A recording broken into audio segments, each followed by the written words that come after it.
Friends, last video में मैं आप लोगों को फंक्शंस का बेसिक एलिमेंट्स के बारे में बताया था और इस वीडियो में मैं मोड ऑफ फंक्शंस के बारे में बताऊंगा। ठीक है,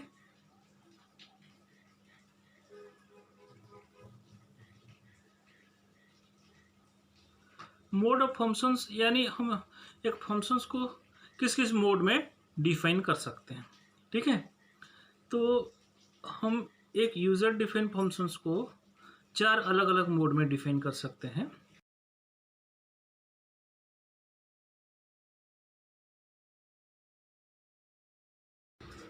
तो एक फंक्शंस को हम इन 4 अलग अलग मोड में डिफाइन कर सकते हैं। पहला है नो आर्गूमेंट नो रिटर्न, जिसमें किसी प्रकार का आर्गूमेंट नहीं रहेगा और ना ही वो फंक्शन किसी वैल्यू को रिटर्न करेगा। सेकेंड है argument with no return, argument रहेगा बट रिटर्न नहीं करेगा।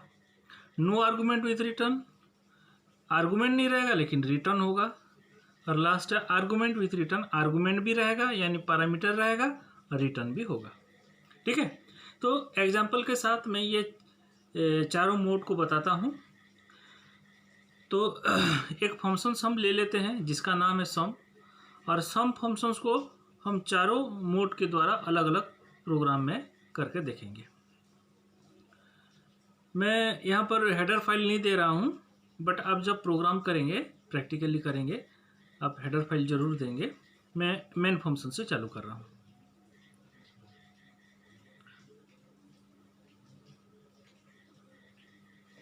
वॉइड मेन, यहाँ पर फंक्शंस को डिक्लेयर करना पड़ेगा।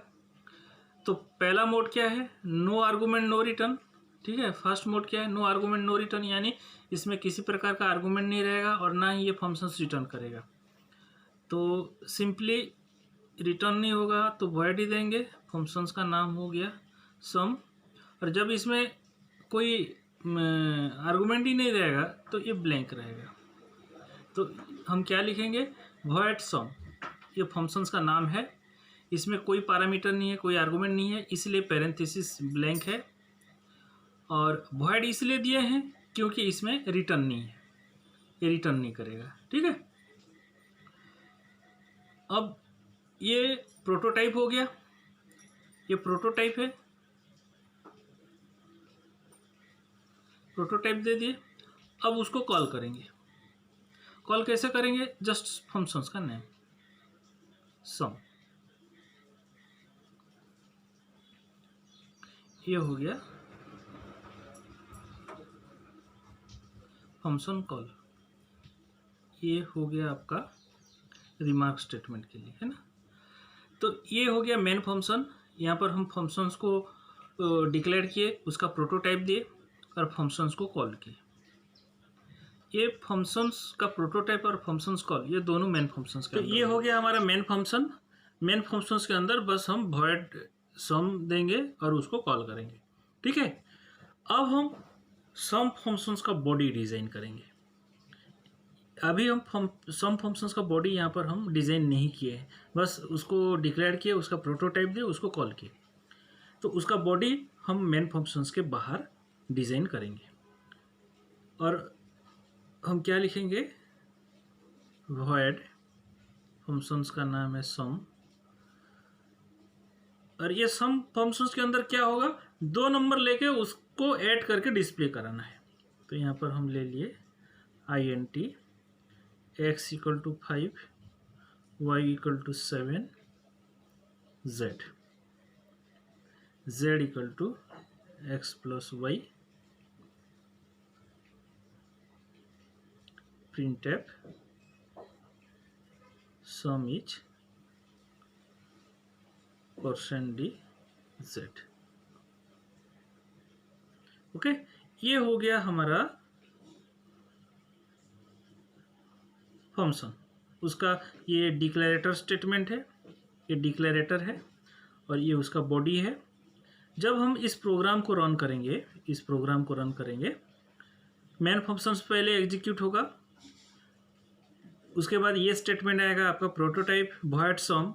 जैसे वॉइड सम होगा, ये इन्फॉर्मेशन जाएगा कंपाइलर के पास कि हम सम नाम से एक फंक्शंस डिक्लेयर कर रहे हैं और उस फंक्शंस के पास कोई भी आर्गूमेंट नहीं है, और ये फंक्शंस किसी प्रकार का वैल्यू रिटर्न नहीं करेगा क्योंकि यहाँ पर हम वॉइड दिए। उसके बाद ये कॉल होगा, ठीक है।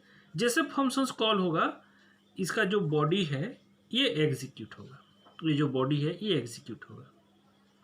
ये जैसे एग्जीक्यूट होगा, यहाँ पर 3 वैल्यू वेरिएबल डिक्लेयर हो जाएगा, एक्स वाई जेड। एक्स में 5 असाइन हो जाएगा, जेड में 7 असाइन हो जाएगा। मैं यहाँ पर असाइन किया हूँ, आप चाहें तो यहाँ पर एक्स और वाई में इनपुट करके भी कर सकते हैं।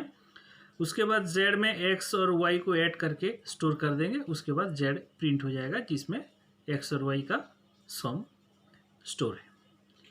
तो इस प्रकार से हम एक यूज़र डिफाइन फंक्शंस को बना सकते हैं। और ये कौन सा मोड में है? नो आर्गूमेंट नो रिटर्न, यानी इसमें किसी प्रकार का आर्गूमेंट यानी पैरामीटर नहीं है और ना ही ये फंक्शंस कोई वैल्यू रिटर्न कर रहे हैं, ठीक है।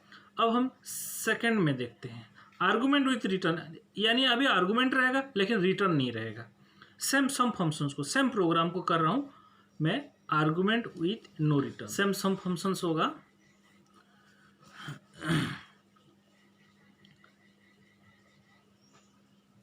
void main। इससे पहले आप हैज इंक्लूड दीजिएगा, है ना, जो भी हेडर फाइल है आप दीजिएगा। यहाँ पर आर्गूमेंट विथ नो रिटर्न, यहाँ पर आर्गूमेंट रहेगा, तो आर्गूमेंट के लिए 2 वैल्यू लेना पड़ेगा, int x = 5 y = 7। हम ये 2 वैल्यू लिए हैं 2 वेरिएबल में और ये दोनों को आर्गूमेंट के हिसाब से यूज़ करेंगे। अब उसका आएगा प्रोटोटाइप। प्रोटोटाइप में void इसलिए दिए क्योंकि इसमें भी रिटर्न नहीं है, आर्गूमेंट पास होगा, लेकिन ये प्रोटोटाइप है इसलिए वैल्यू को यहाँ पास नहीं करेंगे, जब कॉल करेंगे तब वैल्यू को पास करेंगे। सम, ये दोनों आर्गूमेंट का टाइप क्या है? इंटीजर है, तो यहाँ पर रहेगा int। ये हो गया आपका प्रोटोटाइप, ये प्रोटोटाइप है, ओके। उसके बाद हम फंक्शंस को कॉल करेंगे, फंक्शंस का नाम क्या है? सम। अब ये आर्गूमेंट को पास करेंगे x, ठीक है, मेन फंक्शन क्लोज। ये है argument with no return, argument रहेगा रिटर्न नहीं होगा। तो आर्गूमेंट है और कौन सा टाइप का आर्गूमेंट है? इंटीजर टाइप का है, इसलिए हम यहाँ पर 2 बार int दिए। रिटर्न नहीं है इसलिए हम यहाँ पर void दिए, void sum int।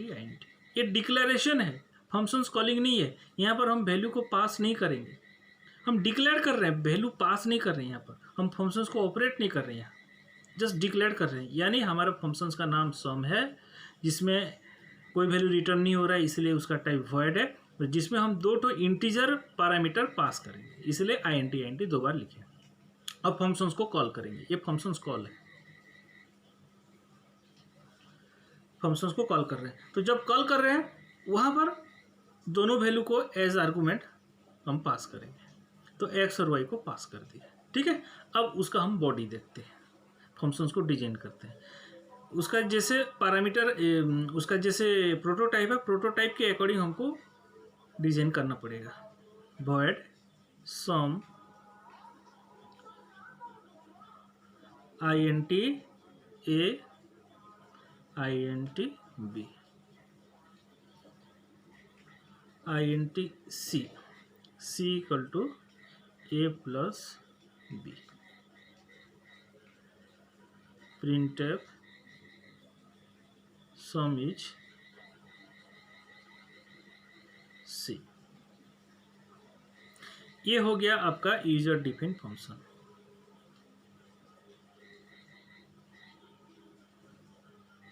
ओके, तो ये है आपका, ये जो है ये दोनों है आपका एक्चुअल पैरामीटर और ये दोनों है आपका फॉर्मल पैरामीटर। ये अलग बॉडी है, ये मेन फंक्शन है, ये उसका बॉडी है। ये मेन फंक्शन हो गया आपका,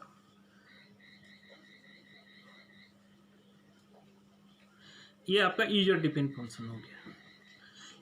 ये मेन फंक्शंस का बॉडी है और ये सम फंक्शंस का बॉडी है, ये दोनों का अलग अलग बॉडी है।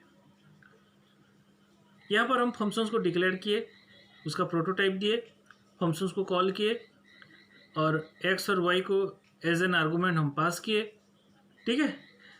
और जब हम फंक्शंस का बॉडी को डिज़ाइन करेंगे, यहाँ पर जैसे 2 इंटीजर पैरामीटर दिए हैं, हमको यहाँ पर 2 इंटीजर पैरामीटर लेना पड़ेगा। तो ये होगा एक्चुअल पैरामीटर, वैल्यू को हम एक्चुअली यहाँ पर पास कर रहे हैं। एक्चुअल वैल्यू कहाँ पर है? एक्स और वाई में है, इसलिए एक्चुअल पैरामीटर है। और एक्स का वैल्यू आके ए में कॉपी हो जा रहा है और वाई का वैल्यू आके बी में कॉपी हो जा रहा है। ठीक है, तो ए और बी जो है ये है फॉर्मल पैरामीटर,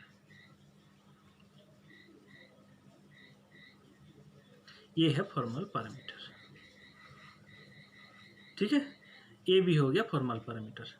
तो ए बी में अगर किसी प्रकार का चेंजेस होता है तो एक्स और वाई में किसी प्रकार का चेंजेस नहीं होगा, या इसका चेंजेस एक्स वाई में रिफ्लेक्ट नहीं होगा। Any type of changes in the formal parameter does not reflects in the actual parameter. Okay, तो आप ए बी को कुछ भी करें, एक्स वाई में किसी प्रकार का चेंजेस यहाँ नहीं होगा।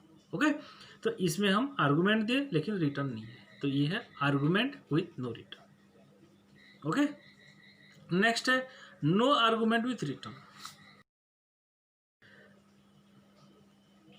वॉइड मेन फंक्शन वही सेम फंक्शन है, कोई नया प्रोग्राम या नया फंक्शन नहीं लिए हैं।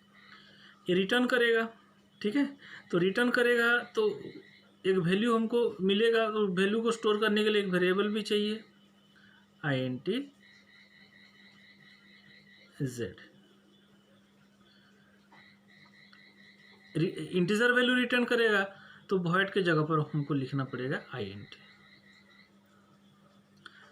आर्गुमेंट नहीं है, नो आर्गुमेंट विथ रिटर्न है, आर्गुमेंट नहीं है लेकिन रिटर्न है, आर्गुमेंट नहीं है इसलिए हम इसको ब्लैंक छोड़ रहे हैं। अब कॉल करते हैं, कॉल कैसे करेंगे? z equal to sum. Return करेगा, जब कॉल होगा एक वैल्यू रिटर्न करेगा, वो रिटर्न वैल्यू z में आके स्टोर हो जाएगा जिसमें सम है, तो अब हम उसको प्रिंट कर देते हैं, printf some is %d z। ये हो गया हमारा मेन फंक्शन। अब हम लेते हैं, डिजाइन करते हैं सम फंक्शंस को, int sum, int x equal to 5 y equal to 7 z equal to x plus y return z। Okay, तो ये हो गया आपका सम फंक्शन, ये हो गया आपका मेन फंक्शन। ओके, यहाँ पर हम वेरिएबल लिए हैं, ये जो वेरिएबल है z इसलिए लिए हैं क्योंकि वो रिटर्न करेगा, रिटर्न वैल्यू को हम z में स्टोर करेंगे, इसलिए हम z लिए। अब हम फंक्शंस का प्रोटोटाइप देखते हैं। यहाँ पर हम int सम लिए हैं, वॉइड सम नहीं लिए हैं। वॉइड इसलिए नहीं लिए हैं क्योंकि हमारा फंक्शन एक वैल्यू रिटर्न करेगा और वैल्यू का टाइप वॉइड नहीं होता है, वो होगा int फ्लूट लॉन्ग डबल, ऐसा कुछ होगा जो हमारा प्राइमरी डाटा टाइप है। और इस फंक्शंस में जो रिटर्न वैल्यू होगा हम इंटीजर लिए हैं उसको, यानी ये इंटीजर वैल्यू रिटर्न करेगा, इसलिए हम वॉइड के जगह पर दिए हैं int। ये हो गया फंक्शन नेम। ये ब्लैंक इसलिए है क्योंकि हम no argument with return mode में इस फंक्शंस को डिजाइन कर रहे हैं, यानी इसमें आर्गुमेंट नहीं होगा, इसलिए ब्लैंक है। अब फंक्शंस को कॉल करते हैं, जब कॉल करते हैं फंक्शंस को तब ये रिटर्न करता है वैल्यू, तब ये रिटर्न करेगा, तो वो रिटर्न वैल्यू इसमें आ जाएगा। ये क्या रिटर्न करेगा? यहाँ पर देखिए, जब ये कॉल होगा, जैसे कॉल होगा ये फंक्शंस आपका एग्जीक्यूट होगा, ये एग्जीक्यूट होगा।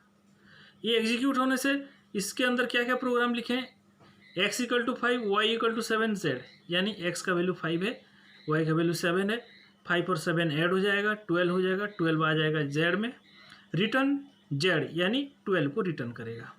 तो ये जैसे एग्जीक्यूट होगा, ये रिटर्न स्टेटमेंट क्या करेगा, ये जो रिटर्न स्टेटमेंट है ये यहाँ पर देखिए, यहाँ पर हम वॉइड नहीं दिए हैं, यानी ये रिटर्न कर रहे हैं, तो ये रिटर्न स्टेटमेंट के थ्रू से वो वैल्यू क्या होगा, रिटर्न हो जाएगा और वो रिटर्न वैल्यू आके स्टोर हो जाएगा z में। और जेड यहाँ पर प्रिंट हो जाएगा। ओके, तो ये हो गया हमारा no argument with return. Last mode है आर्गूमेंट विथ रिटर्न, यानी इसमें आर्गूमेंट भी रहेगा और रिटर्न भी होगा।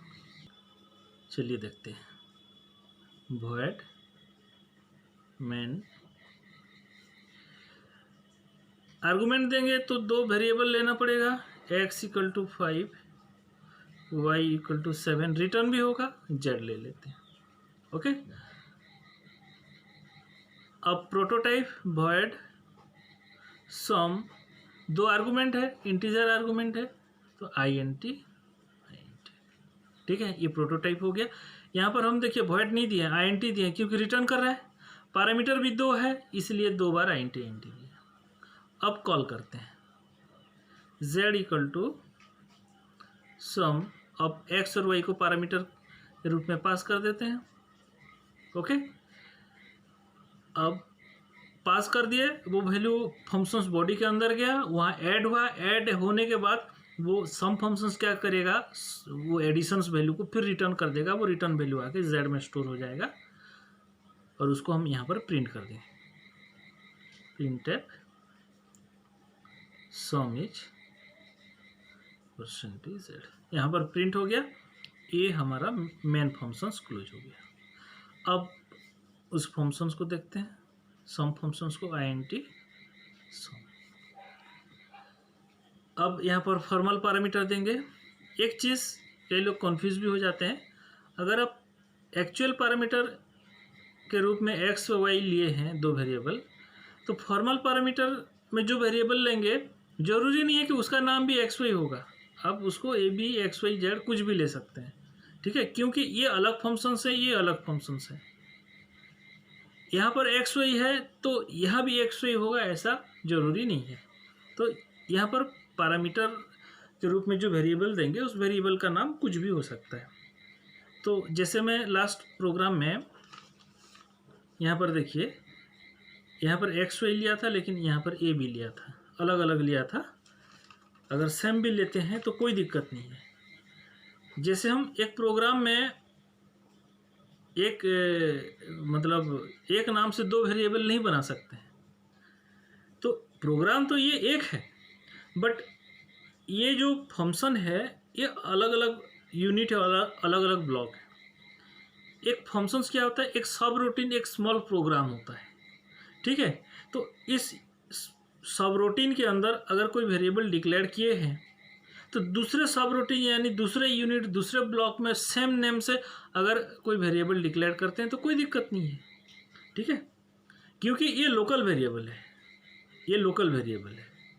तो यहाँ पर हम int x int y फिर से ले सकते हैं, क्योंकि ये x y सम का है और ये x y मेन फंक्शंस का है, ठीक है। हम इसी जगह पर और एक बार x y का डिक्लेयर नहीं कर सकते, या फिर सम फंक्शंस के अंदर अगर एक्स वाई यहाँ लिए हैं तो यहाँ पर दोबारा एक्स वाई डिक्लेयर नहीं कर सकते। लेकिन मेन के अंदर अगर एक्स वाई डिक्लेयर किए हैं तो सम के अंदर भी हम अलग से एक्स वाई डिक्लेयर कर सकते हैं, क्योंकि ये उसका यूनिट होगा और ये उसका यूनिट, उसका बॉडी होगा, दोनों का यूनिट, दोनों का बॉडी अलग है, ठीक है। int z equal to x plus Y,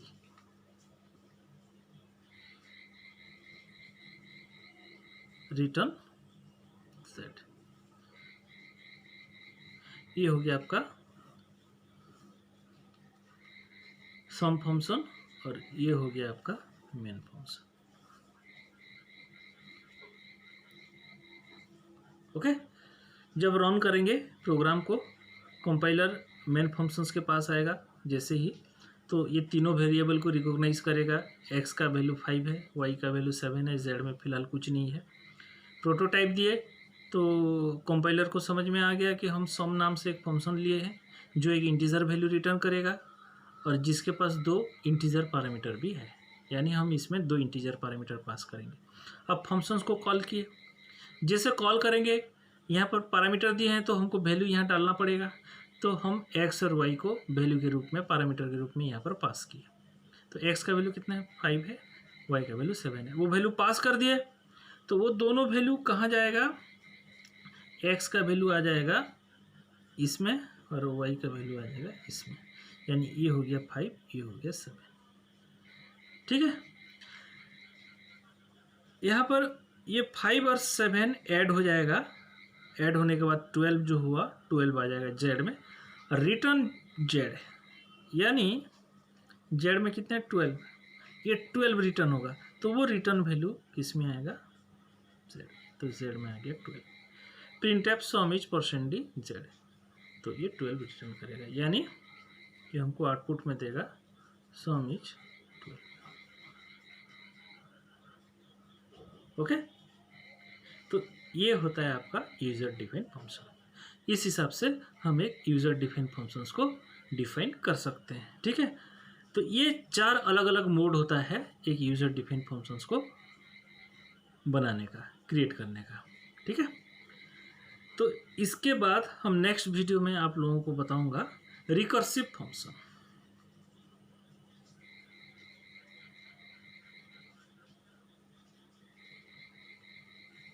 okay, next video में आप लोगों को बताऊंगा रिकर्सिव फंक्शंस क्या होता है। ये एक बहुत इम्पोर्टेंट फंक्शन है, इम्पोर्टेंट कॉन्सेप्ट है जो अक्सर एग्जाम में आता है। ठीक है, तो आप पहले जितना बताएं उसको बढ़िया से प्रैक्टिस करके देख लीजिए, डाउट होगा तो मेरे को बताइएगा। नेक्स्ट फंक्शन में, नेक्स्ट प्रोग्राम में, वीडियो में मैं आप लोगों को रिकर्सिव फंक्शंस के बारे में बताऊँगा।